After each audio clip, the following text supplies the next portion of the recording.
चक्र चिन्ह अर वर्ण जात, अर पात निहन जह। रूप रंग अर रेख पेख, को कह न सकत केहि। अचल मूर्ति अनुभव प्रकाश, अमित तुज कहि जय। कोटि इंद्रियान, साहे साहान गिन जय। त्रिपुण महीप सुर नर असुर, नेत नेत बन तिरन कहत।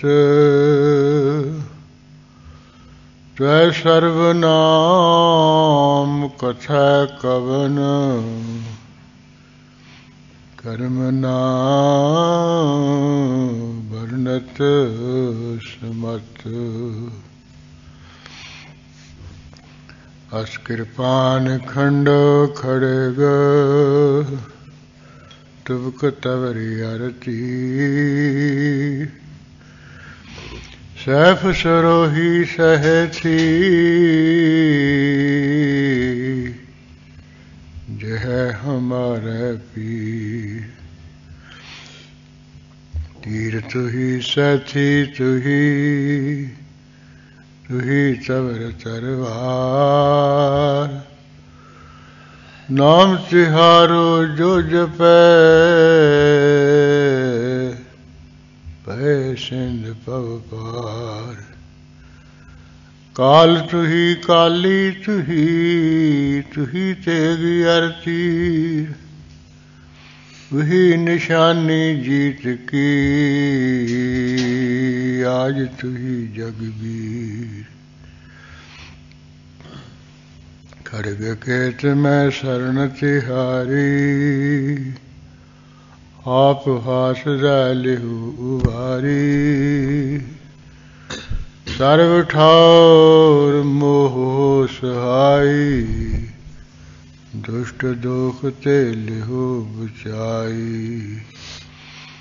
नमस्कार श्री खड्ग को, करो सुहित चित लाय।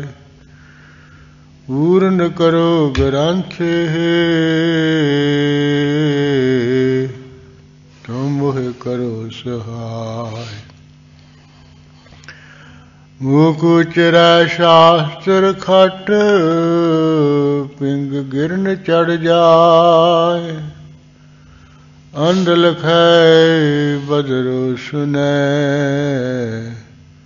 जो काल कृपा कराय। कहाँ बुध प्रवतस्य हमारी, वर न सकै महिमा जो तिहारी। हम न सकत कर सिफत तुम्हारी, आप लिहो तुम कथा सुधारी। हम न सकत कर सिफत तुम्हारी, आप लिहो तुम कथा सुधारी। वाहे गुरु साहिब जियो,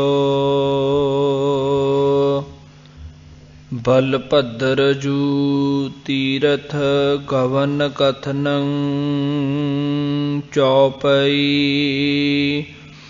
तीरथ करन बलभद्र सिधायो, नेम ख्वारन भीतर आयो। आय तहा नावन इन कियो, चित को शोक दूर कर दयो। बलभद्र जू तीरथ गवन कथनं चौपई। ਤੀਰਥ ਕਰਨ ਬਲ ਭੱਦਰ ਸਿਧਾਇਓ।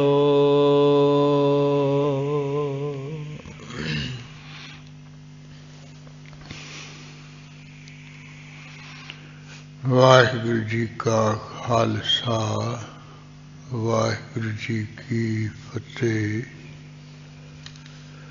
ਪਰਮ ਸਤਿਕਾਰਯੋਗ ਗੁਰੂ ਖਾਲਸਾ ਸਾਧ ਸੰਗਤ ਜੀ, ਗੁਰੂ ਗੋਬਿੰਦ ਸਿੰਘ ਸਾਹਿਬ ਜੀ ਦੀ ਮਹਾਨੀ ਪਵਿੱਤਰ ਬਾਣੀ ਦੀ ਵਿਚਾਰ ਆਪਾਂ ਲੜੀਵਾਰ ਵਿੱਚ ਕਰ ਰਹੇ ਹਾਂ। ਇਸ ਬਾਣੀ ਦੁਆਰਾ ਆਪ ਜੀ ਨੇ ਪੁਰਾਣਾਂ ਦੇ ਪ੍ਰਸੰਗ ਸੋਹਣਾ ਛੰਦਾਬੰਦੀ ਵਿੱਚ ਬਿਆਨ ਕੀਤੇ ਨੇ।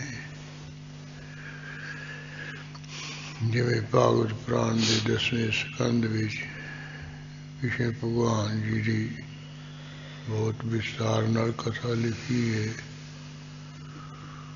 ਉਸੇ ਦਾ ਲੱਥਾ ਗੁਰੂ ਗੋਬਿੰਦ ਸਿੰਘ ਸਾਹਿਬ ਮਹਾਰਾਜ ਜੀ ਨੇ ਆਪਣੀ ਬਾਣੀ ਰਾਹੀਂ ਕਰ ਦਿੱਤਾ ਹੈ। ਉਹ ਪ੍ਰਸੰਗ ਆਪਾਂ ਲੜੀਵਾਰ ਰੂਪ ਪੜ੍ਹ ਰਹੇ ਹਾਂ। ਜਿਵੇਂ 72 ਰੈਣ ਦੰਤ ਬੱਕਰ ਇਹਨੂੰ ਮਾਰ ਮੁਕਾਇਆ, ਇਸੇ ਤਰ੍ਹਾਂ ਬੈਦੂਰਸ ਨਾਮ ਦਾ ਜਿਹੜਾ ਦੈਂਤ ਸੀ, ਇਹਨੂੰ ਜਿਵੇਂ ਭਗਵਾਨ ਕ੍ਰਿਸ਼ਨ ਜੀ ਨੇ ਮਾਰ ਮੁਕਾਇਆ। ਇਹਨਾਂ ਦਾ ਆਪੋ ਜੀ ਜਿਵੇਂ ਘਮਸਾਨ ਦਾ ਜੰਗ ਹੋਇਆ, ਆਪੋ ਜੀ ਇੱਕ ਦੂਸਰੇ ਨੂੰ ਬੜੇ ਵੀਰ ਰਸ ਵਿੱਚ ਆਏ ਹੋਏ ਲਫ਼ਜ਼ ਕਹੇ।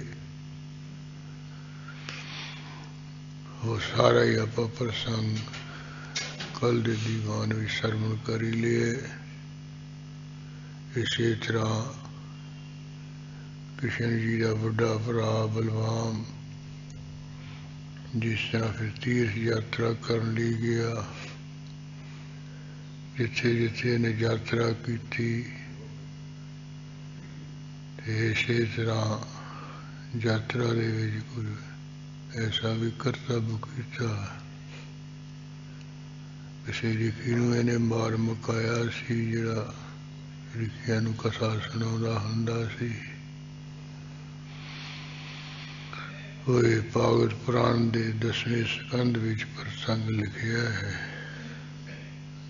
ਉਹ ਸੁਖਦੇਵ ਮੁਨੀ ਜੀ ਨੇ ਪ੍ਰੀਸ਼ਤ ਰਾਜੇ ਨੂੰ ਸੁਣਾਇਆ ਸੀ, ਤੇ ਗੁਰੂ ਕਲਗੀਧਰ ਜੀ ਨੇ ਇਹ ਪ੍ਰਸੰਗ ਦਾ ਲੱਥਾ ਕਰਕੇ ਸਾਨੂੰ ਹੁਣ ਸਿੰਘਾਂ ਨੂੰ ਸੁਣਾ ਦਿੱਤਾ ਹੈ। ਸਿੰਘਾਂ ਦੀ ਸਹੂਲਤ ਲਈ ਇਹ ਲਿਖ ਦਿੱਤਾ ਹੈ, ਭਾਈ ਮਨੀ ਸਿੰਘ ਰਾਹੀਂ ਲਿਖਾ ਦਿੱਤਾ ਹੈ ਸੋਹਣੇ ਸਰੂਪ ਦੇ ਵਿੱਚ। ਉਹ ਜਿਵੇਂ ਤੀਰਥ ਯਾਤਰਾ ਦਾ ਪ੍ਰਸੰਗ ਆ ਰਿਹਾ ਹੈ, ਉਹ ਪਮਨ ਲਾ ਕੇ ਸੁਣੀਏ ਜੀ। ਬਲਭੱਦਰ ਜੂ ਤੀਰਥ ਗਵਨ ਕਥਨੰ ਚੌਪਈ। ਹਾਂ, ਜਿਵੇਂ ਬਲਭੱਦਰ ਜਿਹਦਾ ਨਾਮ ਬਲਰਾਮ ਵੀ ਹੈ, ਹਲਤਰ ਵੀ ਹੈ, ਜਿਵੇਂ ਤੀਰਥਾਂ ਦੇ ਉੱਪਰ ਗਮਨ ਕੀਏ ਗਿਆ, ਤੀਰਥ ਯਾਤਰਾ ਇਹਨੇ ਕੀਤੀ, ਉਹ ਪ੍ਰਸੰਗ ਕਥਨ ਕਰ ਰਹੇ ਹਾਂ। ਚੌਪਈ ਤੀਰਥ ਕਰਨ ਬਲਭੱਦਰ ਸਿਧਾਇਓ। ਹਾਂ, ਤੀਰਥ ਯਾਤਰਾ ਕਰਨ ਲਈ, ਤੀਰਥਾਂ ਤੇ ਇਸ਼ਨਾਨ ਕਰਨ ਲਈ ਜਿਹੜਾ ਕ੍ਰਿਸ਼ਨ ਜੀ ਦਾ ਵੱਡਾ ਭਰਾ ਬਲਭੱਦਰ ਹੈ, ਬਲਰਾਮ ਹੈ, ਉਹ ਚਲਿਆ ਗਿਆ। ਨੇਮ ਖੁਆਰਨ ਭੀਤਰ ਆਇਓ। ਤੇ ਸਭ ਤੋਂ ਪਹਿਲਾਂ ਚਲਦਾ ਚਲਾਉਂਦਾ ਹੋਇਆ ਦੁਆਰਕਾ ਤੋਂ ਜਿਹੜਾ ਨੇਮ ਖੁਆਰ ਨਾਮ ਦਾ ਤੀਰਥ ਹੈ, ਜਿਹਦਾ ਨਾਮ ਨੈਮ ਸ਼ਾਰਣਾ ਵੀ ਹੈ, ਨੀਮ ਖਾਰ ਵੀ ਹੈ, ਇੱਥੇ ਨੇਮ ਖੁਆਰਨ ਆਇਆ ਹੈ। ਨੈਮ ਸ਼ਾਰਣ ਹੈ, ਹਾਂ ਨੈਮ ਸ਼ਾਰਣ ਹੈ। ਉਹ ਇੱਕ ਰਿਖੀ ਸੀ, ਜਿਸਨੇ ਇਹ ਦੰਤਾਂ ਦੀ ਫੌਜ ਨੂੰ ਇੱਕ ਨਿਮਕ ਵਿੱਚ ਹੀ ਨਾਸ ਕਰ ਦਿੱਤਾ ਸੀ। ਇਹ ਸੀਤਾਪੁਰ ਦੇ ਜ਼ਿਲ੍ਹੇ ਵਿੱਚ ਤੀਰਥ ਹੈ। ਇਸ ਕਰਕੇ ਉਹ ਨਿਵਕ ਵਿੱਚ ਇਹ ਦੈਂਤਾਂ ਨੂੰ ਨਾਸ ਕਰਨ ਕਰਕੇ ਇਹਦਾ ਨਾਮ ਨੈਮਿਸ਼ਾਰਨ ਹੈ ਜਾਂ ਨੇਮ ਖੁਆਰਨ ਹੈ।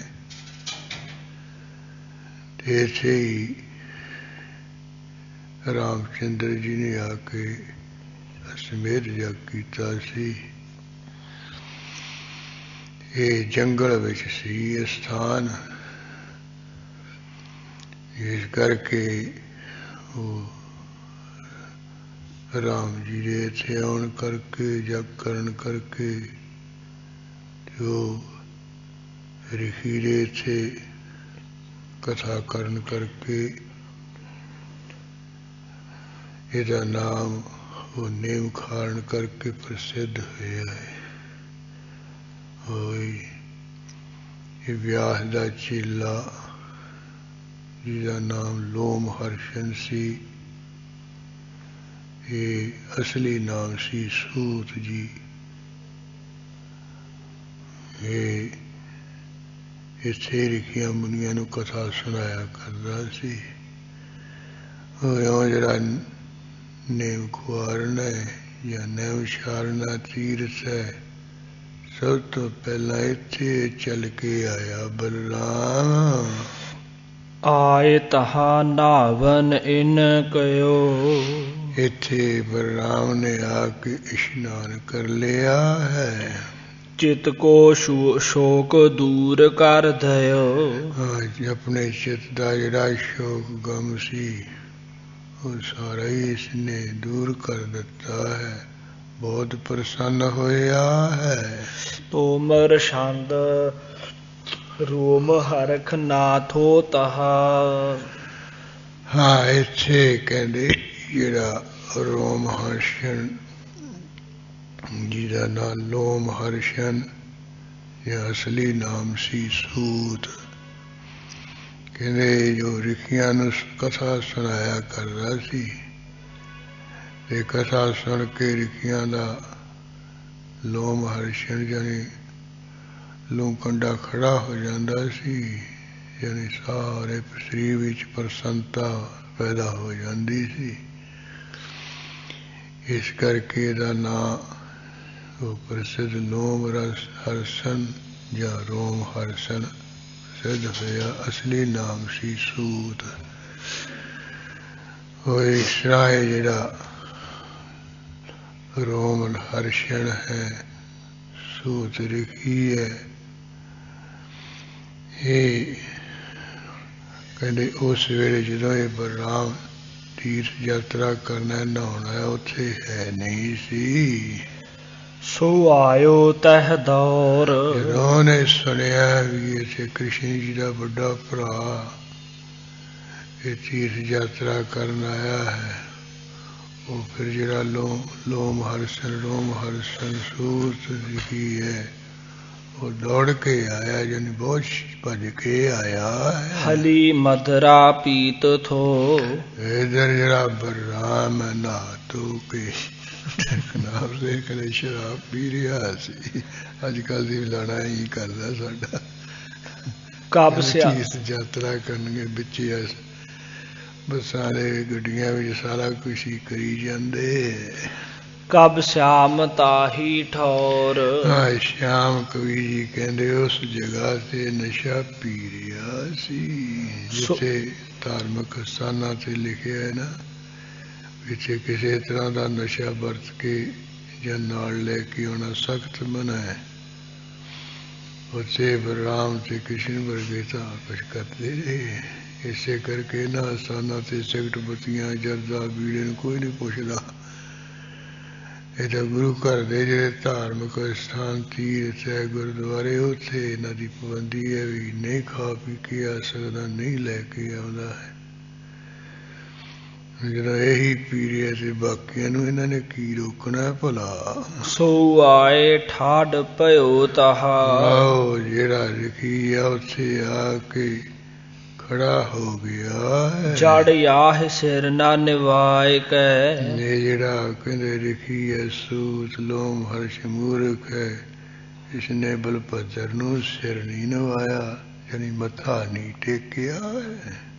ਬਲਭੱਦਰ ਕੁਪਿਓ ਕਮਾਨ ਕਰ ਲੈ। ਹਾਂ, ਬਲਭੱਦਰ ਬਲਰਾਮ ਗੁੱਸੇ ਹੋ ਗਏ, ਹੱਥ ਵਿੱਚ ਕਮਾਨ ਲੈ ਕੇ ਮਾਰਿਓ ਤੇ ਹਿਤਾਏ ਕੈ। ਹਾਂ, ਧਾਵਾ ਕਰਕੇ ਹੱਲਾ ਵਰ ਕੇ ਕਮਾਨ ਵਿੱਚੋਂ ਇਹਦੇ ਤੀਰ ਮਾਰਿਆ ਹੈ। ਚੌਪਈ ਸਭ ਰਿਖ ਉਠ ਠਾਡੇ ਤਬ ਪਏ। ਜਦੋਂ ਇਹ ਸੂਰਤ ਰਿਖੀ ਨੂੰ ਮਾਰ ਮਲੋ ਹਰਸ਼ਨ ਨੂੰ ਮਾਰ ਮੁਕਾਇਆ ਹੈ, ਜਿੰਨੇ ਰਿਖੀ ਸੀ ਸਾਰੇ ਵਿਚਾਰੇ ਉੱਠ ਕੇ ਖੜਿਆਂ ਹੋ ਗਏ। ਆਨੰਦ ਬਿਸਰ ਚਿੱਤ ਕੇ ਗਏ। ਕਿਉਂਕਿ ਇਹਨਾਂ ਨੂੰ ਕਥਾ ਸੁਣਾਉਣ ਵਾਲਾ ਇਹੀ ਲੋਮ ਹਰਸ਼ਨ ਰਿਖੀ ਸੀ, ਸੂਰਤ ਰਿਖੀ ਸੀ। ਤੇ ਉਸ ਵੇਲੇ ਸਾਰਿਆਂ ਦੇ ਮਨ ਦੇ ਵਿੱਚੋਂ ਖੁਸ਼ੀ ਖਤਮ ਹੋ ਗਈ ਹੈ, ਸ਼ੋਕ ਗਮ ਦੇ ਵਿੱਚ ਡੁੱਬ ਗਏ ਹੈ। ਤਾਂ ਸਭ ਆਨੰਦ ਬਿਸਰ ਚਿੱਤ ਕੇ ਗਏ। ਜਿਹੜਾ ਕਥਾ ਸੁਣ ਕੇ ਚਿੱਤ ਵਿੱਚ ਆਨੰਦ ਹੋ ਰਿਹਾ ਸੀ, ਉਹ ਸਭ ਭੁਲਾ ਗਿਆ ਰਖੀਆਂ ਤੋਂ। ਇੱਕ ਰਿਖ ਥੋ ਤਿੰਨ ਐਸ ਉਚਾਰਿਓ। ਇੱਕ ਉਹਨਾਂ ਰਖੀਆਂ ਵਿੱਚ ਬਜ਼ੁਰਗ ਰਖੀ ਸੀ। ਜਦੋਂ ਇਹ ਸੂਤ ਨੂੰ ਮਾਰ ਦੇ ਕੇ ਉਹਨੂੰ ਦੇਖ ਕੇ ਉਹਨੇ ਬਲਰਾਮ ਨੂੰ ਕਿਹਾ, ਬੁਰਾ ਕੀਓ ਹਲ ਧਰ ਦਿਜ ਮਾਰਿਓ। ਓ ਬਲਰਾਮ, ਤੂੰ ਬਹੁਤ ਭੈੜਾ ਕੰਮ ਕੀਤਾ, ਜਿਹੜਾ ਇਹ ਬ੍ਰਾਹਮਣ ਕਥਾ ਸੁਣਾਉਣ ਵਾਲਾ ਰਿਖੀ ਨੂੰ ਮਾਰ ਦਿੱਤਾ ਹੈ। ਤਬ ਹਲ ਧਰ ਪੁੰਨ ਐਸ ਉਚਾਰਿਓ। ਬਜ਼ੁਰਗ ਰਿਖੀ ਤੋਂ ਸੁਣ ਕੇ ਤਦੋਂ ਬਲਰਾਮ ਨੇ ਇਸ ਤਰ੍ਹਾਂ ਕਿਹਾ, ਬੈਠ ਰਹਿਓ ਕਿਉ ਨਾ ਹਮ ਤੇ ਡਰਿਓ। ਕਹਿੰਦੇ ਵੀ ਇਹ ਬਾਕੀ ਉੱਠ ਕੇ ਖੜੇ ਹੋ ਗਏ, ਮੈਨੂੰ ਸਭ ਨੇ ਸਤਿਕਾਰ ਦਿੱਤਾ। ਇਹ ਕਿਵੇਂ ਬੈਠਾ ਰਿਹਾ ਹੈ, ਕਿਉਂ ਨਹੀਂ ਖੜਾ ਹੋਇਆ ਹੈ? ਨਾ ਹਮ ਤੇ ਡਰਿਓ। ਬੈਠੋ ਕੋਈ ਇਹ ਮਾੜਾ ਮੋਟਾ ਡਰਿਆ ਹੀ ਨਹੀਂ, ਇਹਨੇ ਭੈ ਨਹੀਂ ਖਾਦਾ ਹੈ। ਤਬ ਮੈਂ ਕ੍ਰੋਧ ਚਿੱਤ ਮੈਂ ਕੀਓ। ਜਦੋਂ ਵਹੀ ਰਿਖੀ ਮੈਂ ਆਪਣੇ ਚਿੱਤ ਵਿੱਚ ਗੁੱਸਾ ਕਰ ਲਿਆ। ਮਾਰ ਕਮਾਨ ਸੰਗ ਇਹ ਦਿਓ। ਕਮਾਨ ਦੇ ਨਾਲ ਰਿਖੀ ਨੂੰ ਬ੍ਰਾਹਮਣ ਨੂੰ ਮਾਰ ਦਿੱਤਾ ਮੈਨੇ। ਸਵਈਆ ਛਤਰੀ ਕੋ ਪੂਤ ਥੋ ਕੋਪ ਭਰੇ। ਕਿਉਂਕਿ ਮੈਂ ਵੀ ਛਤਰੀਆਂ ਦਾ ਪੁੱਤ ਹੈ, ਜਦੋਂ ਇਹ ਖੜਾ ਨਾ ਹੋਇਆ ਮੈਂ ਗੁੱਸੇ ਵਿੱਚ ਪੜ ਗਿਆ। ਤੇ ਨਾਸਕ ਯੋਗ ਬਿਨਤੀ ਸੁਨ ਲੀਜੈ। ਇਸ ਕਰਕੇ ਇਹਦਾ ਵੀ ਮੈਂ ਖਾਤਮਾ ਕਰ ਦਿੱਤਾ। ਇਹ ਵੀ ਰਿਖਿਓ ਮੇਰੀ ਬੇਨਤੀ ਸੁਣ ਲਈਏ। ਠਾਡ ਭਏ ਉੱਠ ਕੇ ਰਿਖ ਸੋ। ਜਿੰਨੇ ਤੁਸੀਂ ਬਾਕੀ ਰਿਖੀ ਹੈ, ਮੈਨੂੰ ਆਇਆ ਦੇਖ ਕੇ ਤੁਸੀਂ ਸਾਰੇ ਖੜਿਆ ਹੋ ਗਏ ਸੀ। ਜੜ ਬੈਠ ਰਹਿਓ ਕਹਿਓ ਸਾਚ ਭਤੀਜੈ। ਇਹ ਜਿਹੜਾ ਤੁਹਾਡਾ ਮੁਖੀ ਹੈ, ਕਹਿੰਦੇ ਬੈਠਾ ਰਿਹਾ ਮੂਰਖ। ਇਹ ਜਿਹੜਾ ਮੈਂ ਵਚਨ ਕਿਹਾ ਇਹ ਸੱਚਾ ਕਿਹਾ, ਤੇ ਭਤੀਜ ਨਿਸ਼ਚਾ ਕਰ ਲੋ, ਯਕੀਨ ਕਰ ਲੋ ਵੀ ਇਹ ਉੱਠ ਕੇ ਖੜਾ ਨਹੀਂ ਹੋਇਆ ਸੀ, ਇਹ ਬੈਠਾ ਰਿਹਾ। ਇਸ ਕਰਕੇ ਮੈਂ ਇਹਨੂੰ ਮਾਰ ਮੁਕਾਇਆ ਹੈ। ਬਾਤ ਵਹਿ ਕਰੀਐ ਸੰਗ ਛਤਰਨ।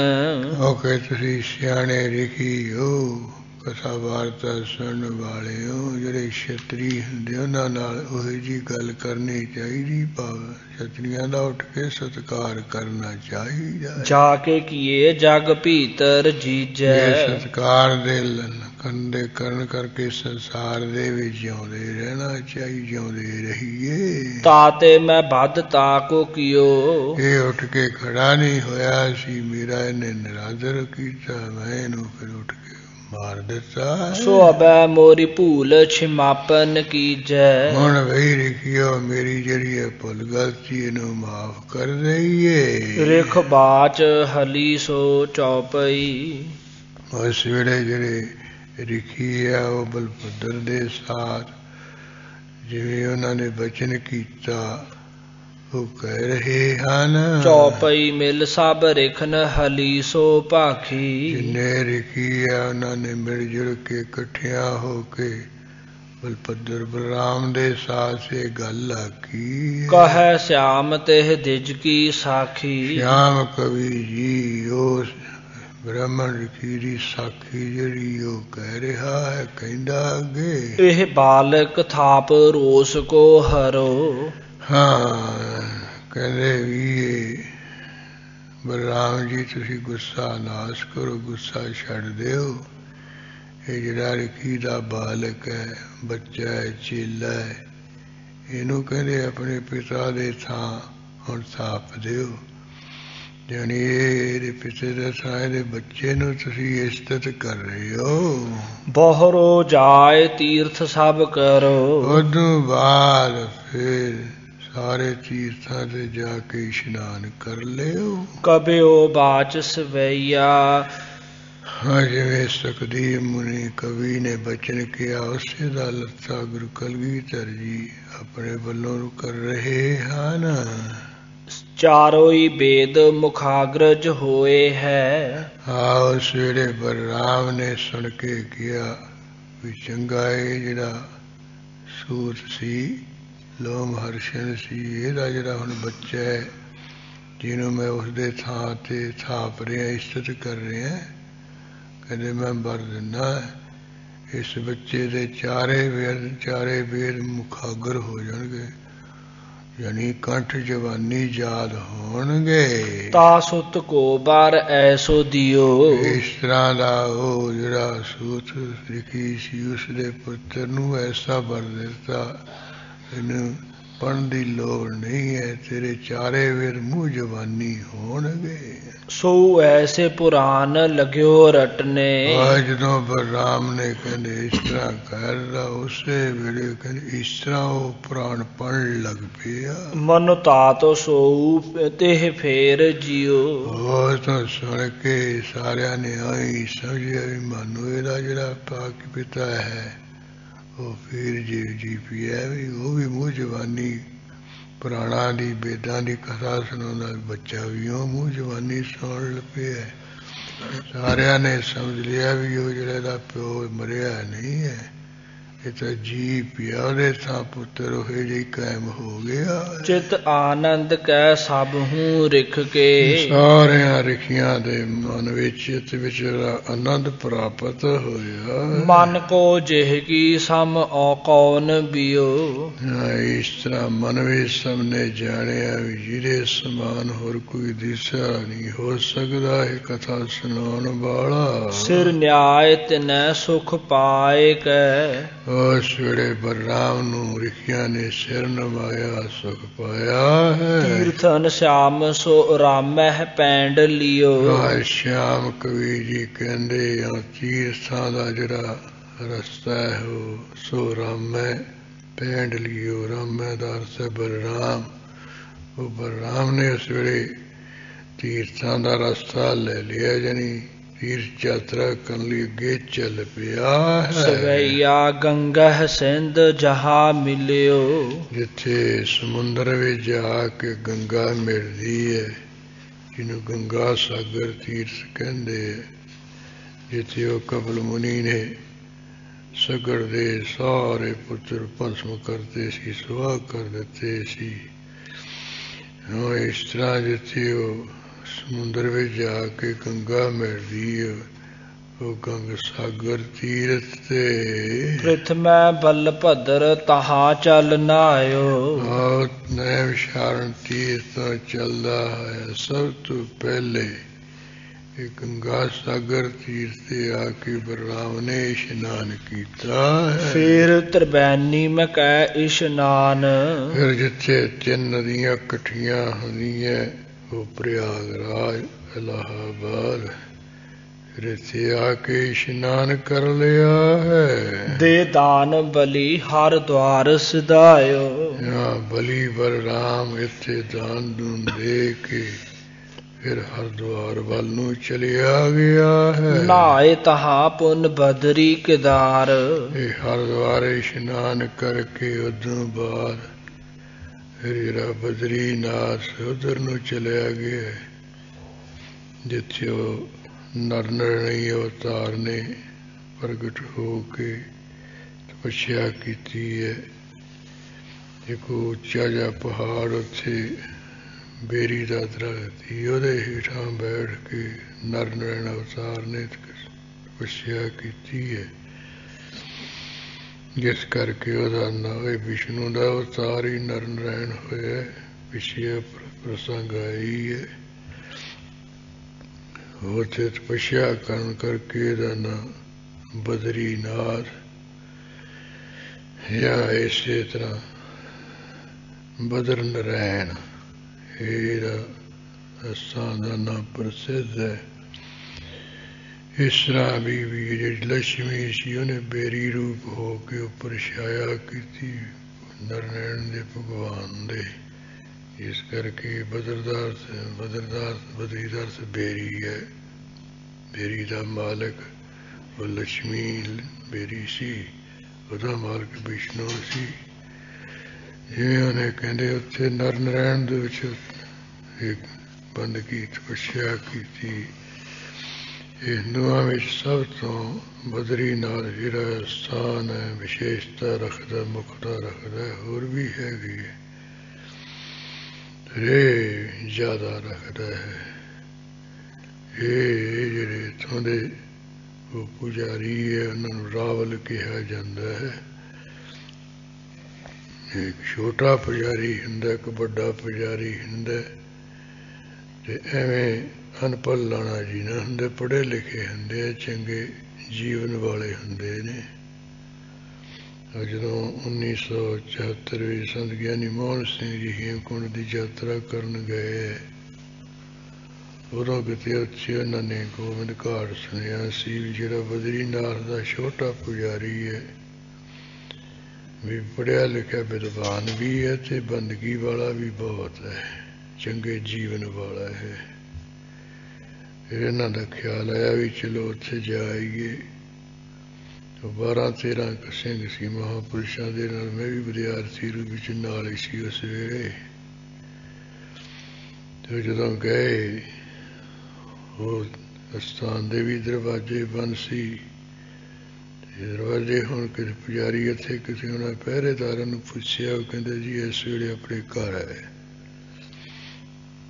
ਕਹਿੰਦੇ ਵੀ ਮਿਲ ਸਕਦੇ, ਕਹਿੰਦੇ ਜੀ ਉਹ ਟਾਈਮ ਨਾਲ ਮਿਲਦੇ ਹੈ, ਅੱਗੋਂ ਪਿੱਛੋਂ ਨਹੀਂ। ਕਹਿੰਦੇ ਵੀ ਟਾਈਮ ਤਾਂ ਸਾਡੇ ਕੋਲ ਵੀ ਇੰਨਾ ਹੀ ਹੈ, ਅਸੀਂ ਹੁਣ ਵਾਪਸ ਜਾਣਾ ਹੈ। ਕਹਿੰਦੇ ਉਹ ਮੌਜ ਆ ਉਹਨਾਂ ਦੀ, ਆਪਾਂ ਚੱਲ ਵੜਦੇ ਹਾਂ ਉਹਨਾਂ ਦੇ ਘਰੇ, ਆਵਾਜ਼ ਦੇ ਦਿਆਂਗੇ, ਜੀ ਹੋਇਆ ਦਰਵਾਜ਼ਾ ਖੋਲ ਦੇਣਗੇ, ਨਹੀਂ ਕਹਿ ਦੇਣਗੇ ਵੀ ਨਹੀਂ। ਉਹ ਜਦੋਂ ਚਲੇ ਗਏ ਉਹ ਪਹਿਰੇਦਾਰ ਨੇ ਉਹ ਕੁੰਡਾ ਜਿਹਾ ਖੜਕਾਇਆ, ਅੰਦਰੋਂ ਆਵਾਜ਼ ਆਈ ਵੀ ਕੌਣ ਹੈ। ਉਹ ਪਹਿਰੇਦਾਰ ਨੇ ਕਿਹਾ ਵੀ ਪੰਜਾਬ 'ਚੋਂ ਸਾਧੂ ਆਏ। ਉਹ ਕਹਿੰਦਾ ਖੜੋ ਜੀ, ਰੁਕੋ ਜੀ। ਅੰਦਰ ਵਿਛਾਈਆਂ ਜੀਆਂ ਨੇ ਕਰ ਲਈਆਂ ਝਟਪਟ, ਫਿਰ ਦਰਵਾਜ਼ਾ ਖੋਲ੍ਹਤਾ, ਕਹਿੰਦਾ ਆਓ ਜੀ, ਜੀ ਆਇਆ, ਬੈਠੋ। ਉਸ ਤੋਂ ਬਾਅਦ ਮਹਾਂਪੁਰਸ਼ ਕਹਿੰਦੇ ਵੀ ਤੁਸੀਂ ਕੋਈ ਗੁੱਸਾ ਤਾਂ ਨਹੀਂ ਕਰਦੇ ਵੀ ਅਸੀਂ ਸਾਡੇ ਅਸਥਾਨ 'ਤੇ ਸ਼ੱਕ ਸ਼ੁਬਾ ਕਰਦੇ। ਕਹਿੰਦੇ ਨਹੀਂ ਜੀ, ਪੁੱਛੋ। ਫਿਰ ਉਹ ਕਹਿਣ ਲੱਗੇ ਵੀ ਇਹ ਜਿਹੜਾ ਮੂਰਤੀ ਹੈ ਇਹ ਭਗਵਾਨ ਦੀ ਬਣੀ ਹੋਈ ਹੈ, ਜਿਹਦੀ ਤੁਸੀਂ ਪੂਜਾ ਕਰਦੇ ਹੋ, ਵੀ ਕਿ ਤੁਸੀਂ ਕੋਈ ਅਸਲੀ ਭਗਵਾਨ ਇਹਨੂੰ ਸਮਝਦੇ ਹੋ ਕਿ ਕੀ ਸਮਝ ਕੇ ਪੂਜਾ ਕਰਦੇ ਹੋ। ਉਹ ਫਿਰ ਹੱਸ ਪਿਆ, ਕਹਿੰਦੇ ਮਹਾਰਾਜ ਅਸਲੀ ਭਗਵਾਨ ਤਾਂ ਅਸਲੀ ਹੈ, ਇਹ ਤਾਂ ਮਹਾਰਾਜ ਜਿਵੇਂ ਛੋਟਾ ਬੱਚਾ ਹੁੰਦਾ ਨਾ, ਉਹਨੂੰ ਕੋਈ ਮਾਂ ਬਾਪ ਵੀ ਤੁਰਨ ਲੱਗ ਜਾਏ, ਚੱਲਣ ਲੱਗ ਜਾਏ, ਉਹਦਾ ਸਹਾਰਾ ਵਾਸਤੇ ਉਹ ਪੰਘੂੜਾ ਜਿਹਾ ਬਣਾ ਦਿੰਦੇ ਇੱਕ, ਤੇ ਉਹ ਪੰਘੂੜੇ ਦੇ ਆਸਰੇ ਫਿਰ ਬੱਚਾ ਤੁਰਨ ਫਿਰਨ ਲੱਗ ਪੈਂਦਾ ਹੈ। ਤੇ ਜਦੋਂ ਬੱਚਾ ਵੱਡਾ ਹੋ ਜਾਂਦਾ ਫਿਰ ਪੰਘੂੜਾ ਜਿਹਾ ਉਹ ਛੱਡ ਜਾਂਦਾ, ਫਿਰ ਉਹੀ ਭੱਜਣ ਲੱਗ ਪੈਂਦਾ। ਕਹਿੰਦੇ ਇਸੇ ਤਰ੍ਹਾਂ ਕਹਿੰਦੇ ਵੀ ਜਿਹੜਾ ਜਗਿਆਸੂ ਹੈ ਨਾ, ਪਰਮੇਸ਼ਰ ਦੀ ਤਰਫ ਚੱਲਣ ਵਾਲਾ, ਉਹ ਵੀ ਬੱਚੇ ਵਰਗਾ ਹੀ ਹੁੰਦਾ ਹੈ। ਜਿਵੇਂ ਬੱਚੇ ਨੂੰ ਸਹਾਰਾ ਚਾਹੀਦਾ ਨਾ, ਇਵੇਂ ਕਹਿੰਦੇ ਉਹਨੂੰ ਕੋਈ ਸਹਾਰਾ ਚਾਹੀਦਾ ਹੁੰਦਾ ਵੀ ਉਹ ਚਲੋ ਆ ਨਾਰਦ ਮੁਨੀ ਨੇ ਪੱਥਰ ਦੀ ਮੂਰਤੀ ਜੀ ਬਣਾ ਕੇ ਦੇਤੀ ਜਗਿਆਸੂਆਂ ਨੂੰ ਵੀ ਇਹਦਾ ਧਿਆਨ ਧਰਿਆ ਕਰੋ।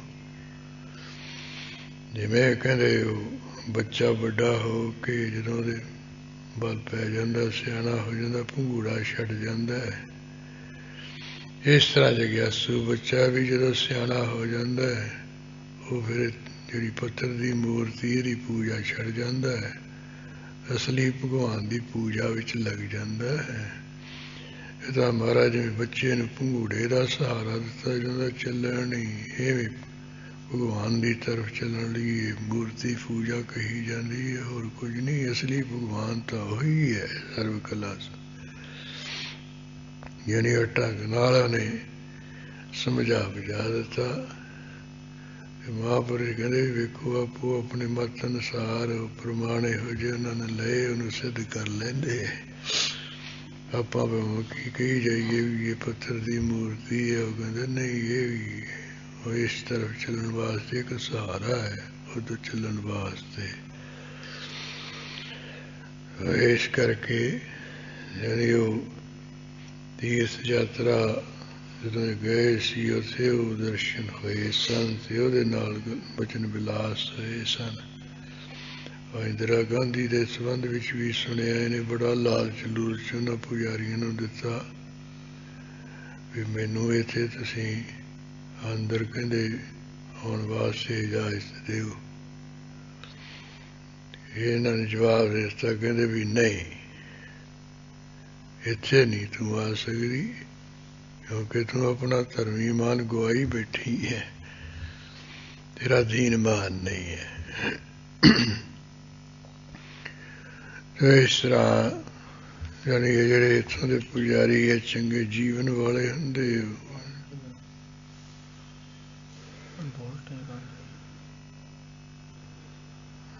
वो चले गए। तो इस करके इत्थे वो प्रसंग आ रहा भी बद्रीनाथ गया है, उदों बार केदारनाथ चलिया गया, जिथे वो पिछे प्रसंग आया भी जो पांडवों का जंग युद्ध शुरू होया सी ते शिव जी मैदाने जंग विच आया सी। उस वेले जिहड़ा अर्जन इहदे पिछे पै गया सी ते शिव जी फिर डरदा अर्जन तो भजया सी, मूहरे मूहरे पिछे पिछे अर्जन भजदा भजदा जिथे आ केदारनाथ बनया ना, इत्थे पहाड़ विच आके अपना इहने सारा शरीर झोटा जा बन के गुप्त कर लिया सी, पिठ जी रह गई सी। इस तरह का जानी वो झोटा बन के जिवें शिव जी उत्थे पहाड़ विच लुक गया सी, बोलिया सी इहने अपना सिर, उहदा नाम केदारनाथ है कि ना पानी दा ना इसे तरह वो क्यारे का भी हुंदा भी जिथे पानी का नक्का होए जिहदे विच रुके पानी उन्होंने क्यारा भी कह देंगे। इत्थे ये केदारनाथ ये इस तरह है जेडे दूजा है भी वो जो पुष्मांग दैन सी उन्हें वो मुंदरी जी लै ली सी कुछ करके रोए नूं भस्म करने वास्ते चलिया सी, फिर भज पे सी, फिर उत्थे जाए झोटा बन के अपना सिर लुकाया सी। पार्वती ने फिर इहदा फाहा वढिया सी। वो इत्थे केदारनाथ झोटे की सिर्फ पिठ जी के दर्शन होंदे है ते पंज ने ये केदारनाथ, जिन्हां विचों एक आए त्वंगनाथ है, यानी जिथे बाहां की पूजा होंदी है शिव जी दे। तीजा हैगा रुद्रनाथ, जिथे मूँह की मुख की पूजा होंदी शिव जी दे। ते चौथा है मधवेश्वरनाथ, जिथे शिव जी की अत नीरी नाभि की पूजा होंदी है। ते पंजवा है कल्पेश्वरनाथ, जिथे सिर ते जटा की पूजा होंदी है। ये पंज केदार ने, इन्हां दे विचों जिहड़ा वो पहाड़ के उपर केदारनाथ है उन्होंने विशेष सत्कारयोग मन्या जाए। केदार थाप्यो मह साई, कपड़ केदारा जाई, जे चिटका पड़ गए एक पंथ है वो केदारनाथ नूं ज्यादा जांदे है, उन्होंने ज्यादा मुखता दिंदे है। क्यों कहते फिर बद्रीनाथ तो बाद केदारनाथ चलिया गया ये बलराम। गयो अत ही मन में सुख पायो। चलिया गया ते मन विच बड़ा इने सुख पाया। और गनो कह लो जग के। हाँ सुखदेव मुनि जी कहते ऐ परीक्षित राजक होर तिखो तो कहा मैं कहा संसार दे जिन्ने सारे तीरथ है। सब तीरथ कहते ठौर है आयो। जेड़े संसार दे मुख मुख तीरथ है वो सारे तीर्थां दी यात्रा करके स्नान करके ये बलराम आया है। चौपई फेर ख्वारन फेर नेम ख्वारन मह आयो। सारे स्थानां दी यात्रा करके वापस नेम ख्वार तीर्थ ते आ गया जिथे यात्रा शुरू की सी उत्थे फिर आया दोबारा है। आए रिखन को माथ निवायो। जिन्ने इथे रिखी मुखी प्राणा दी कथा सुनने वाले सी सब नू बलराम ने सिर नवाया मत्था मस्तक झुकाया। तीरथ कहयो मैं सब ही करे। बलराम ने किया भैया रिखियो मैं सारे तीर्थ यात्रा दी सारे तीर्थां दी यात्रा की स्नान कीते। विद पूरब जाओ तुम उचरे। विधि पूर्व जिवें तुसी किया सी मैं उवें तीर्थ यात्रा करके आया। हली बाच अब आयस जो होए सो करो। कहंदे हुण भी लिखियो जो तुहाडी आग्या होगी ओ मैं करांगा। हे रिख तुमरे पाइन परो। हे लिखियो तुहाडे मैं चरनी पैंदा।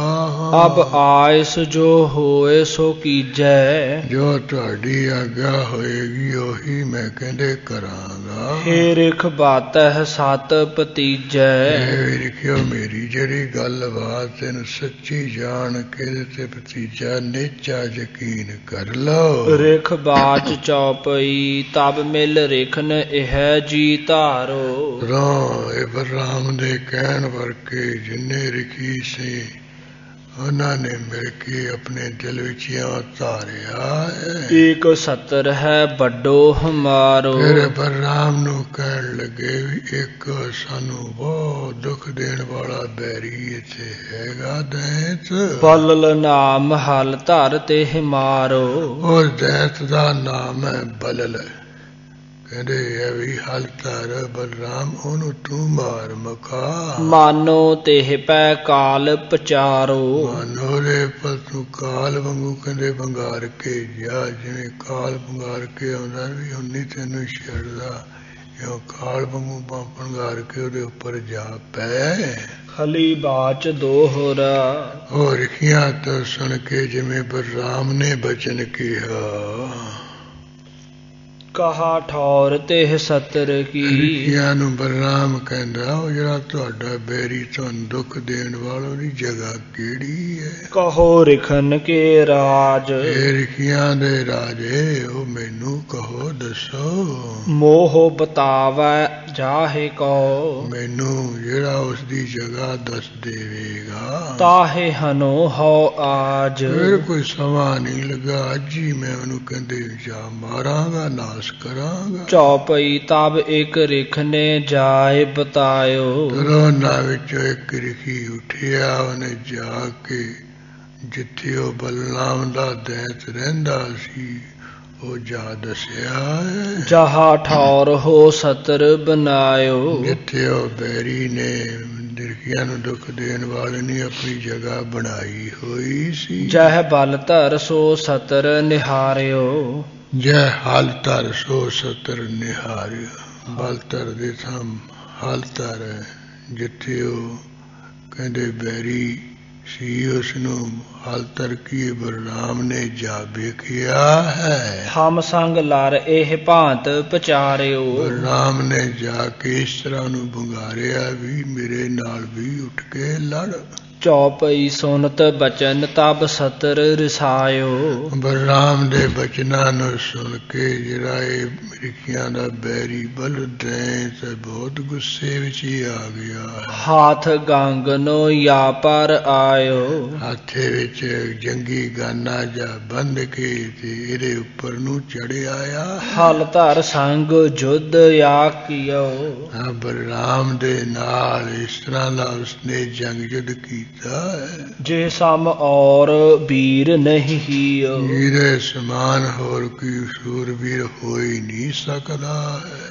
ਮੁਛਤ ਹੋ ਜੁਧ ਫਿਰ ਚ ਬਹੁਤ ਜੁਧ ਤੇ ਠਾਂ ਦੁਹੂ ਧਾਰੋ। ਹਾਂ, ਬਹੁਤ ਜੰਗ ਜਗੋ ਉੱਥੇ ਦੋਹਾਂ ਤਰ੍ਹਾਂ ਨੇ ਕਹਿੰਦੇ ਕੀਤਾ। ਦੁਹੂ ਸੂਰ ਤੇ ਏਕ ਨਹਾਰੋ। ਦੋਹਾਂ ਸੂਰਬੀਰਾਂ ਵਿੱਚ ਇੱਕ ਕੋਈ ਵੀ ਨਹੀਂ ਹਾਰਿਆ ਹੰਬਿਆ ਹੈ। ਜੋ ਥੱਕ ਜਾਹੇ ਬੈਠ ਤਹਿ ਰਹੈ। ਜਦੋਂ ਕਿਤੇ ਦੋਵੇਂ ਜਾਣੇ ਥੱਕ ਜਾਂਦੇ ਹੈ ਫਿਰ ਦੋਵੇਂ ਜਾਣੇ ਕਹਿੰਦੇ ਆਰਾਮ ਜਾ ਕਰਨ ਵਾਸਤੇ ਬੈਠ ਜਾਂਦੇ। ਮੁਛਤ ਹੋ ਜੁਧ ਫਿਰ ਚਾਹੈ। ਹਾਂ, ਮੁਛਤ ਹੋ ਜੁਧ ਫਿਰ ਚਾਹੈ। ਮੁਛਤ ਕੀਏ ਸਾਵਧਾਨ ਹੋ ਕੇ ਫਿਰ ਜੰਗ ਜੁਦ ਕਰਨਾ ਚਾਹੁੰਦੇ ਐ। ਚੌਪਈ ਫਿਰ ਦੋ ਗਾਜ ਗਾਜ ਰਨ ਪਾਰੈ। ਫਿਰ ਦੋਵੇਂ ਇੱਕ ਦੂਸਰੇ ਉੱਪਰ ਗੱਜ ਗੱਜ ਕੇ ਪੈਂਦੇ। ਆਪਸ ਵਿੱਚ ਗਦਾ ਬਹੁ ਮਾਰੈ। ਜੰਗ ਕਰਦੇ ਗੱਜ ਗੱਜ ਕੇ ਆਪੋ ਵਿੱਚ ਇੱਕ ਦੂਸਰੇ ਦੀਆਂ ਉਹ ਜਿਹੜੀਆਂ ਗਦਾ ਸ਼ਸਤਰ ਨੂੰ ਮਾਰਦੇ ਹਨ। ਠਾੜ ਰਹਿ ਥਿਰ ਪੈਗ ਨ ਟਰੈ। ਉਸ ਜਗ੍ਹਾ ਤੇ ਗਏ ਨਿਸ਼ਚਿਤ ਹੋ ਕੇ ਖੜੇ ਹੁੰਦੇ, ਕਦੇ ਵੀ ਪਿੱਛੇ ਨਹੀਂ ਟਲਦੇ ਹਨ। ਮਾਨੋ ਹਰਿਸ ਪਰਬਤ ਦੋ ਲਰੈ। ਸੁਖਦੇਵ ਮੁਨੀ ਜੀ ਕਹਿੰਦੇ ਐ ਪ੍ਰੀਸ਼ਤ ਰਾਜੇ, ਮਾਨੋ ਇਹ ਦੋ ਸੂਰਬੀਰ ਨਹੀਂ ਲੜ ਰਹੇ, ਮਾਨੋ ਦੋ ਵੱਡੇ ਵੱਡੇ ਪਹਾੜ ਹੀ ਲੜ ਰਹੇ ਆਪੋ। ਦੋ ਭਟ ਅਪਰਨ ਜੋ ਗਾਜੈ। ਦੋਵੇਂ ਸੂਰਬੀਰ ਬਦਲਾ ਵਾਂਗੂ ਗਜਦੇ।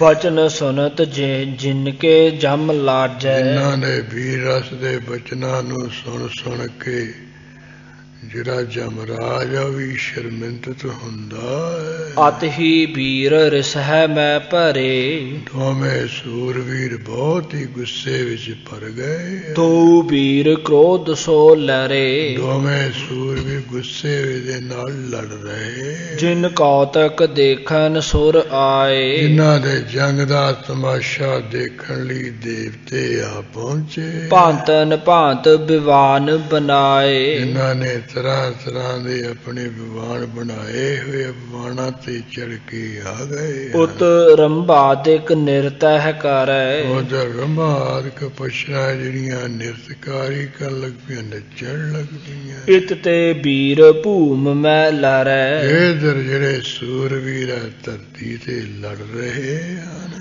ਬਹੁਤ ਗਦਾ ਤਨ ਲੱਗੈ ਨਾ ਜਾਣੈ। ਬੜੀਆਂ ਗੋਦਾਮਾਂ ਦੇ ਉਹ ਸਰੀਰ ਤੇ ਬਾਹਰ ਲੱਗਦੇ ਆ, ਪਰ ਫਿਰ ਵੀ ਕੁਝ ਜਾਣਦੇ ਸਮਝਦੇ ਨਹੀਂ ਹੈ। ਮੁਖ ਤੇ ਮਾਰ ਹੀ ਮਾਰ ਬਖਾਨੈ। ਇੱਕ ਦੂਸਰੇ ਨੂੰ ਮੂੰਹ ਤੋਂ ਮਾਰ ਲੋ ਕਹਿੰਦੇ। ਉਹ ਕਹਿੰਦੇ ਤੈਨੂੰ ਮੈਂ ਨਹੀਂ ਛੱਡਣਾ, ਉਹ ਕਹਿੰਦਾ ਮੈਂ ਤੈਨੂੰ ਨਹੀਂ ਛੱਡਣਾ। ਰਨ ਕੀ ਛਿਤ ਤੇ ਪੈਗ ਨ ਟਰੈ। ਮੇਰੀ ਜੰਗ ਵਾਲੀ ਧਰਤੀ ਹੈ ਤਾਂ ਇੱਕ ਪੈਰ ਵੀ ਪਿੱਛੇ ਨਹੀਂ ਟਲਦੇ ਹੁੰਦੇ। ਰੀਜ ਰੀਜ ਦੋ ਭਟ ਲਰੈ। ਹਾਂ, ਵੱਡਾ ਚੱਟੀ ਨਹੀਂ ਹੈ, ਖੁਸ਼ ਹੋ ਦੋਵੇਂ ਕਹਿੰਦੇ ਲੜਦੇ। ਸਵਈਆ ਜੁਧ ਭਇਓ ਬਹੁਤੋ ਤਿਹ ਠਾਂ। ਉੱਥੇ ਸੁਖਦੇਵ ਮੁਨੀ ਜੀ ਕਹਿੰਦੇ ਆ ਪ੍ਰੀਸ਼ਤ ਆਰੇ ਬੜਾ ਜੰਗ ਜੁਦ ਹੋਇਆ। ਤਬ ਮੂਸਲ ਕੋ ਮੁਸਲੀ ਜੂ ਸੰਭਾਰਿਓ। ਹਾਂਜੀ, ਤਬ ਮੂਸਲ ਕੋ ਮੁਸਲੀ ਜੂ ਸੰਭਾਰਿਓ। ਇਹ ਵੀ ਪ੍ਰੀਸ਼ਤ ਰਾਜੇ, ਫਿਰ ਉਸ ਵੇਲੇ ਜਿਹੜਾ ਮੁਸਲੀ ਕੀ ਹੈ ਬਲਰਾਮ ਨੇ ਆਪਣੇ ਹੱਥ ਵਿੱਚ ਮੂਸਲਾ ਜਾਂ ਮੂੰਗਲਾ ਜਾਂ ਸੰਭਾਲ ਲਿਆ। ਕੈ ਬਲ ਹਾਥਨ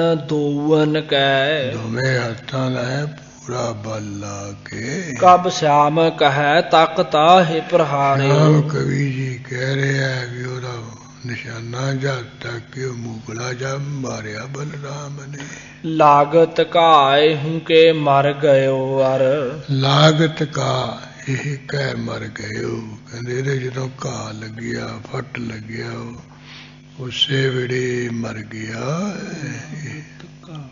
ਇਹ ਕਹਿ ਮਰ ਗਇਓ। ਜਦੋਂ ਇਹਦੇ ਘਾਹ ਲੱਗਿਆ, ਫੱਟ ਲੱਗਿਆ, ਉਸੇ ਵੇਲੇ ਇਹ ਮਰ ਗਿਆ ਹੈ। ਅਰ ਅੰਤਹਿ ਕੋ ਕੇ ਫੁਨ ਧਾਮ ਸਿਧਾਰਿਓ। ਫਿਰ ਜਿਉਂਦਾ ਨਹੀਂ ਰਿਹਾ, ਫੱਟ ਲੱਗਣ ਦੇ ਨਾਲ ਹੀ ਕਹਿੰਦੇ ਅੰਤ ਪਰ ਜਮ ਲੋਕ ਨੂੰ ਇਹ ਚਲਿਆ ਗਿਆ ਹੈ। ਯੋ ਬਲ ਭਦਰ ਹਨਿਓ ਤਿਹ ਕੋ। ਜੋ ਜਿਹੜਾ ਬਲ ਨਾਮ ਦਾ ਦੈਂਤ ਰਿਖਿਆ ਨੂੰ ਦੁੱਖ ਦਿੰਦਾ ਸੀ, ਉਸ ਨੂੰ ਬਲਰਾਮ ਨੇ ਮਾਰ ਦਿੱਤਾ। ਸਭ ਵਿਪਨ ਕੋ ਫੁਨ ਕਾਜ ਸਵਾਰਿਓ। ਜਿੰਨੇ ਉਹ ਨੈ ਵਿਸ਼ਾਲ ਚੀਜ਼ ਤੇ ਬ੍ਰਾਹਮਣ ਰਿਖੀ ਰਹਿੰਦੇ ਸੀ, ਉਹਨਾਂ ਦਾ ਇਹ ਕੰਮ ਸਵਾਰਤਾ। ਸਵਈਆ ਪੌਰਖ ਜੋ ਮੁਸਲੀ ਧਰ ਕੋ। ਜਿਹੜਾ ਇਹ ਬਲਰਾਮ ਨੇ ਉੱਥੇ ਬਲ ਦਿਖਾਉਣਾ ਕੀਤਾ। ਕਹਿਓ ਸੋ ਨ੍ਰਿਪ ਕੋ ਸੁਖਦੇਵ ਸੁਨਾਇਓ। ਪ੍ਰੀਸ਼ਿਤ ਰਾਜੇ ਨੂੰ ਇਸ ਤਰ੍ਹਾਂ ਕਹਿੰਦੇ ਸੁਖਦੇਵ ਨੇ ਕਹਿ ਕੇ ਸੁਣਾਇਆ ਹੈ। ਚਾਹੇ ਕਥਾ ਦਿਜ ਕੇ ਮੁਖ ਤੇ। ਜਿਸ ਸੁਖਦੇਵ ਮੁਨੀ ਦੇ ਮੁਖ ਤੋਂ ਇਹ ਜਿਹੜੀ ਕਥਾ ਹੈ, ਸਭ ਸ਼੍ਰਵਣ ਸੁਨੀ ਤਿਨਹੂ ਸੁਖ ਪਾਇਓ। ਪ੍ਰੀਸ਼ਿਤ ਰਾਜੇ ਨੇ ਸੁਖਦੇਵ ਤੋਂ ਸੁਣੀ ਹੈ ਤੇ ਬੜਾ ਸੁਖ ਪਾਇਆ ਹੈ। ਜਾ ਕੇ ਕੀਏ ਸਸ ਸੂਰ ਨਿਸਾਦਿਵ। ਸੁਖਦੇਵ ਕਹਿਣ ਲੱਗਾ ਹੈ, ਪ੍ਰੀਸ਼ਿਤ ਰਾਜੇ, ਜਿਸ ਭਗਵਾਨ ਨੇ ਚੰਦਰਮਾ, ਸੂਰਜ, ਰਾਤ ਤੇ ਆਕਾਸ਼ ਆਦਿਕ ਬਣਾਏ ਹੈ, ਤਾਹੀ ਕੀ ਬਾਤ ਸੁਨੋ ਜੀ ਆਇਓ। ਮੇਰੇ ਦਿਲ ਵਿੱਚ ਹੈ, ਉਹਨਾਂ ਦੀ ਗੱਲਬਾਤ ਸੁਣ ਲੋ। ਤਾਹੀ ਕੀ ਬਾਤ ਸੁਨਾਓ ਦਿਜੋਤਮ।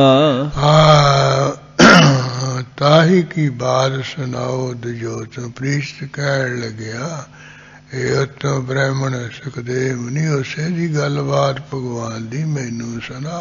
ਬੇਦਨ ਕੈ ਜੋ ਭੇਦ ਨ ਪਾਇਓ। ਜਿਸ ਦਾ ਭੇਦ ਵੇਦਾਂ ਨੇ ਵੀ ਨਹੀਂ ਪਾਇਆ ਹੈ। ਸਵਈਆ ਜਾਹੇ ਖੜਾਨਨ ਸੇ ਸਹਸਾਨਨ। ਜਿਹਦੇ ਤਾਈ ਸ਼ਿਆਮ ਕਰਤਕ ਵਰਗੇ ਹਜ਼ਾਰਾਂ ਉਹ ਜਵਾਨਾਂ ਵਾਲੇ ਸ਼ੇਸ਼ ਨਾਗ। ਖੋਜ ਰਹੇ ਕਛ ਪਾਰ ਨ ਪਾਇਓ। ਢੂੰਡ ਕਰ ਰਹੇ ਹੈ, ਕੁਝ ਪਾਰਾ ਬਾਰ ਨਹੀਂ ਪਾਇਆ, ਹੱਦ ਬੰਨਾ ਨਹੀਂ ਪਾਇਆ। ਸ਼ਾਮ ਭਨੈ ਜਿਹ ਕੋ ਚਤੁਰਾਨਨ। ਸ਼ਾਮ ਕਵੀ ਕਹਿ ਰਹੇ, ਜਿਹਦੇ ਤਾਈ ਚਾਰ ਮੂੰਹਾਂ ਵਾਲਾ ਬ੍ਰਹਮਾ। ਬੇਦਨ ਕੇ ਗੁਣ ਭੀਤਰ ਗਾਇਓ। ਚਾਰ ਵੇਦਾਂ ਵਿੱਚ ਜਿਹਦੇ ਇਸ਼ਟਾ ਗੁਣ ਗਾਇਨ ਕੀਤੇ। ਖੋਜ ਰਹੇ ਸਿਵ ਸੇ ਜਿਹ ਅੰਤ। ਜਿਹਨੂੰ ਕਹਿੰਦੇ ਸ਼ਿਵ ਜੀ ਵਰਗੇ ਅੰਤ ਨੂੰ ਖੋਜ ਰਹੇ, ਢੂੰਡ ਰਹੇ। ਅਨੰਤ ਕਹਿਓ ਥਕ ਅੰਤ ਨ ਪਾਇਓ। ਖੋਜ ਰਹੇ ਸਿਵ ਸੇ ਜਹ ਅੰਤ, ਜਿਹੜੇ ਅੰਤ ਨੂੰ ਸ਼ਿਵ ਜੀ ਬਾਰੇ ਖੋਜ ਰਹੇ ਆ, ਪਰ ਅਖੀਰ ਨੂੰ ਕਹਿੰਦੇ ਉਹ ਅੰਤ ਤਾਂ ਪਾ ਨਹੀਂ ਸਕੇ ਤੇ ਅਨੰਤ ਅਨੰਤ ਹੀ ਉਹਨਾਂ ਨੇ ਕਿਹਾ, ਬੇਅੰਤ ਬੇਅੰਤ ਕਿਹਾ। ਤਾਹੀ ਕੀ ਬਾਤ ਸੁਨੋ ਤੁਮਰੇ। ਪ੍ਰੀਸ਼ਿਤ ਰਾਜ ਕਹਿੰਦਾ ਹੈ, ਵੀ ਸੁਖਦੇਵ ਮੁਨੀ, ਉਸਦੀ ਜਿਹੜੀ ਕਥਾ ਹੈ ਮੈਂ ਤੇਰੇ ਮੁਖ ਤੋਂ ਸੁਣਾਂਗਾ। ਮੁਖ ਤੇ ਸੁਖਦੇਵ ਇਹ ਠਹਿਰਾਇਓ। ਇਸ ਤਰ੍ਹਾਂ ਵੀ ਸੁਖਦੇਵ ਮੈਂ ਆਪਣੇ ਹਿਰਦੇ ਵਿੱਚ ਠਹਿਰਾਇਆ, ਟਿਕਾਇਆ ਵੀ ਉਸ ਭਗਵਾਨ ਦੀਆਂ ਗੱਲਾਂ ਕਥਾਵਾਂ ਤੇਰੇ ਮੁਖ ਤੋਂ ਮੈਂ ਸੁਣਾਂਗਾ। ਭੂਪਤ ਜੋ ਇਹ ਭਾਤ ਕਹਿਓ। ਜਦੋਂ ਪ੍ਰੀਸ਼ਿਤ ਰਾਜੇ ਨੇ ਇਸ ਤਰ੍ਹਾਂ ਕਿਹਾ, ਸੁਖ ਕੋ ਸੋ ਕਹੂੰ ਇਹ ਭਾਤ ਸੁਨਾਈ। ਸੁਖਦੇਵ ਮੁਨੀ ਨੂੰ ਜਦੋਂ ਇਸ ਤਰ੍ਹਾਂ ਰਾਜੇ ਨੇ ਕਿਹਾ, ਸੋ ਕਹੂੰ ਇਹ ਭਾਤ ਸੁਣਾਈ। ਸੁਖਦੇਵ ਮੁਨੀ ਨੇ ਫਿਰ ਇਸ ਤਰ੍ਹਾਂ ਸੁਣਾਈ। ਦੀਨ ਦਿਆਲ ਕੀ ਬਾਤ ਸੁਨਾਵਤ। ਕਹਿਣ ਲੱਗਿਆ, ਪ੍ਰੀਸ਼ ਰਾਜ ਦੀਨਾ ਤੇ ਦਿਆਲਤਾ ਕਰਨ ਵਾਲੇ ਦੀ ਮੈਂ ਤੁਹਾਨੂੰ ਗੱਲ ਸੁਣਾਉਣਾ। ਹੋ ਤੋਹਿ ਕੋ ਤੋਹਿ ਭੇਦ ਛਪਾਹੀ। ਮੈਂ ਤੈਨੂੰ ਕਹਿੰਦੇ ਸੁਣਾਉਣਾ ਹਾਂ, ਤੂੰ ਕਹਿੰਦੇ ਜਿਹੜੀ ਕਥਾ ਇਹਦਾ ਭੇਦ ਜਾਂ ਛਪਾ ਕੇ ਰੱਖਣਾ ਹੈ, ਗਾਂ ਨਹੀਂ ਸੁਣਾਉਣੀ ਹੈ, ਸਿਰਫ ਤੈਨੂੰ ਹੀ ਸੁਣਾਉਣਾ। ਵਿਪਰ ਸੁਦਾਮਾ ਹੋਤੋ ਵਿਪਤਾ। ਕਹਿੰਦੇ ਇੱਕ ਬ੍ਰਾਹਮਣ ਸੁਦਾਮਾ ਹੈ ਸੀ, ਬਹੁਤ ਹੀ ਉਹਦੇ ਤੇ ਬਿਪਤਾ ਪੈ ਗਈ ਸੀ।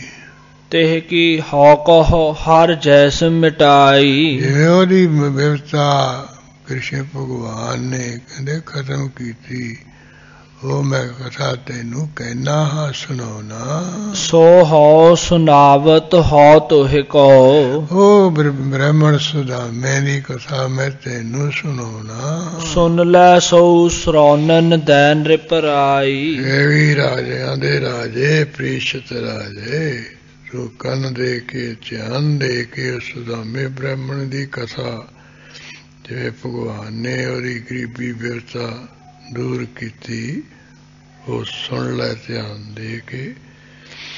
ਇੱਥੇ ਪ੍ਰਸੰਗ ਜੋ ਸੁਖਦੇਵ ਮੁਨੀ ਨੇ ਪੂਰਾ ਕਰ ਦਿੱਤਾ ਉਸੇ ਦਾ ਲੱਥਾ ਕਰਕੇ ਗੁਰੂ ਕਲਗੀਧਰ ਜੀ ਨੇ ਇਤਿਹਾਸ ਪੂਰਾ ਕਰ ਦਿੱਤਾ ਹੈ। ਜਿਸ ਕਰਕੇ ਅੱਖਰ ਲਿਖੇ ਇਤ ਸ੍ਰੀ ਦਸਮ ਸਕੰਦ ਪੁਰਾਣੇ ਸਵਾਏ ਮਾਨ ਜੋ ਭਾਗਵਤ ਪੁਰਾਣ ਦਾ 10ਵਾਂ ਸਕੰਦ ਹੈ ਉਸ ਦੇ ਵਿੱਚੋਂ 75 ਨਾਟਕ ਗ੍ਰੰਥ ਸੇ ਤਰ੍ਹਾਂ ਤਰ੍ਹਾਂ ਦੇ ਪ੍ਰਸੰਗਾਂ ਵਾਲਾ ਜਿਹੜਾ ਗ੍ਰੰਥ ਹੈ ਕ੍ਰਿਸ਼ਨ ਅਵਤਾਰ ਜੀ ਦਾ ਹੈ। ਜਿਵੇਂ ਬਲਵੰਦਰ ਤੀਰਥ ਜਾ ਇਸ਼ਨਾਨ ਕਰਕੇ ਦੈਤ ਮਦਕ ਨੂੰ ਮਾਰ ਕੇ ਚਲਿਆ ਗਿਆ ਫਿਰ ਗ੍ਰਹਿ ਨੂੰ ਘਰ ਵੱਲ ਨੂੰ ਆਇਆ ਉਹ ਧਿਆਏ ਇੱਥੇ ਪ੍ਰਸੰਗ ਦਾ ਇਤੀ ਹੋਇਆ ਸਮਾਪਤ ਹੋ ਗਿਆ। ਇਹਦੇ ਨਾਲ ਹੀ ਅੱਜ ਦੀ ਦੀਵਾਨ ਦੀ ਵੀ ਸਮਾਪਤੀ ਹੋ ਰਹੀ ਹੈ। ਵਿਪਰ ਸੁਦਾਮਾ ਹੁਤੋ ਵਿਪਤਾ ਤਿਹ ਕੀ ਹਉ ਕਹੋ ਹਰ ਜੈਸ ਮਿਟਾਈ। ਸੋ ਹਉ ਸੁਨਾਵਤ ਹਉ ਤੋਹਿ ਕੋ। ਸੁਨ ਲੈ ਸੋ ਸਰੋਨਨ ਦੈ ਨ੍ਰਿਪਰਾਈ। ਇਤ ਸ੍ਰੀ ਦਸਮ ਸਕੰਦ ਪੁਰਾਣੇ ਬਚਿੱਤਰ ਨਾਟਕ ਗ੍ਰੰਥੇ ਕ੍ਰਿਸ਼ਨਾ ਅਵਤਾਰੇ। ਬਲਭੱਦਰ ਤੀਰਥ ਇਸ਼ਨਾਨ ਕਰ ਦੈਤ ਕੋ ਮਾਰਤ ਭਏ ਗ੍ਰਹਿ ਕੋ ਆਵਤ ਭਏ ਧਿਆਏ। ਵਾਹਿਗੁਰੂ ਜੀ ਕਾ ਖਾਲਸਾ ਵਾਹਿਗੁਰੂ ਜੀ ਕੀ ਫਤਿਹ। हे आचित हे पार ब्रह्म अविनाशी अगनाश हे पूरन हे सर्व में दुख भंजन गुणतास। हे संगी हे निरंकार हे निर्गुण सब टेक। हे गोविंद हे गुण निधान जाके सदा विवेक। हे अपरंपर हर हरे है पी होवनहार। हे संतां कै सदा संग ये दारायादार। हे ठाकुर हाँ दासरो मैं निर्गुण गुण नहीं कोई। नानक दीजै नाम दान रखो ही है परोय। आए प्रभु शरणागति कृपा निध दे। एक अखर हर मन वसत नानक होत निहाल। वाहिगुरु नाम जहाज है चढ़े सो तरे पार। जो सरदा कर सेवंदे गुरु पारे उतारन हार। जो सरदा कर सेवंदे गुरु पारे उतारन हार। तुम ठाकुर तुम भय अरदास।